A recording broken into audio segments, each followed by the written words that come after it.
Me llamo Alex, bueno, Alexander, pero me gusta que me llamen Alex. Tengo 26 años, nací en Badajoz y bueno, la mayor parte de mi vida me he criado en Barcelona.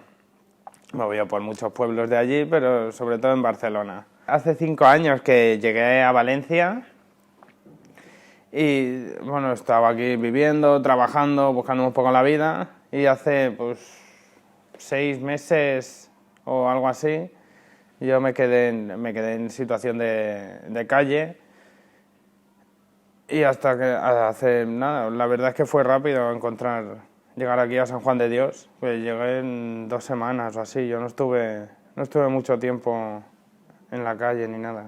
Yo más bien ha sido un problema de mala fortuna, porque yo no acabé en situación de calle ni por problemas de ningún tipo de adicción, ni... Bueno, perdí el trabajo, me quedé sin casa y entonces pues me vi en situación de calle.